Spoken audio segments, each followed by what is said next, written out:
Lunch break की घंटी बजते ही स्कूल के बच्चे क्लासरूम से बाहर दौड़ पड़े।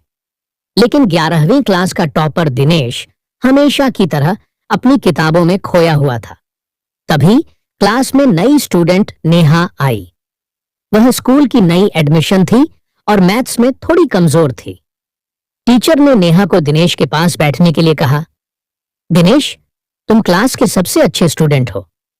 नेहा को मैथ्स में थोड़ी मदद चाहिए, क्या तुम इसे पढ़ाने में मदद कर सकते हो?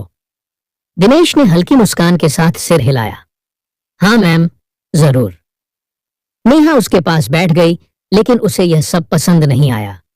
वह सोच रही थी कि ये टॉपर लोग तो सिर्फ किताबों में ही घुसे रहते हैं, पता नहीं ये मुझे कैसे पढ़ाएगा।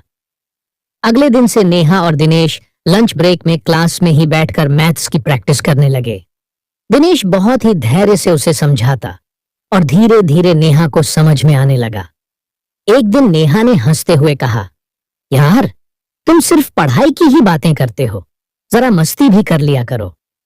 दिनेश मुस्कुराया, मस्ती बाद में, पहले तुम्हें मैथ्स में पास करवाना है।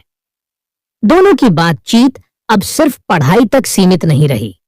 नेहा धीरे धीरे दिनेश की आदतों को समझने लगी और दिनेश को भी एहसास हुआ कि वह अब सिर्फ पढ़ाने के लिए ही नहीं, बल्कि नेहा से मिलने के लिए भी स्कूल आता है।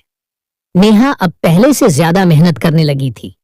उसके टेस्ट में अच्छे नंबर आने लगे और उसने दिनेश को धन्यवाद देते हुए कहा, अगर तुम नहीं होते तो शायद मैं मैथ्स कभी नहीं समझ पाती।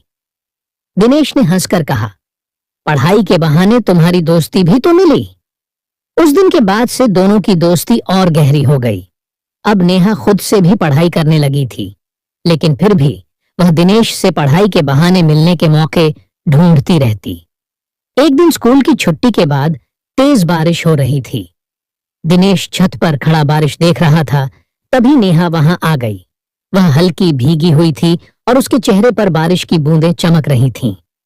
नेहा ने शरारती अंदाज में कहा, आज पढ़ाई का बहाना नहीं बना सकते सर, बारिश को एंजॉय करना पड़ेगा। दिनेश ने मुस्कुराते हुए कहा, अच्छा, तो तुमने मुझे पढ़ाई के बहाने ही मिलना शुरू किया था? नेहा चुप हो गई, लेकिन उसकी आंखों में हल्की शरारत और प्यार की चमक थी। तभी अचानक दिनेश ने कहा, नेहा, क्या तुम्हें भी ऐसा लगता है कि हम सिर्फ दोस्त नहीं हैं? नेहा ने हल्की मुस्कान दी और धीरे धीरे सिर हिला दिया। हाँ, शायद मैंने तुम्हें पढ़ाई के बहाने मिलना शुरू किया था, लेकिन अब तुम्हारे बिना रहने का भी मन नहीं करता। बारिश अब भी हो रही थी, लेकिन दोनों चुपचाप एक दूसरे को देख रहे थे। उस दिन बिना कुछ कहे भी सब कुछ कह दिया गया था। अब दिनेश सिर्फ एक टॉपर नहीं था और नेहा सिर्फ एक स्टूडेंट नहीं थी। उनकी कहानी शुरू हुई थी पढ़ाई के बहाने, लेकिन अब ये प्यार बन चुकी थी।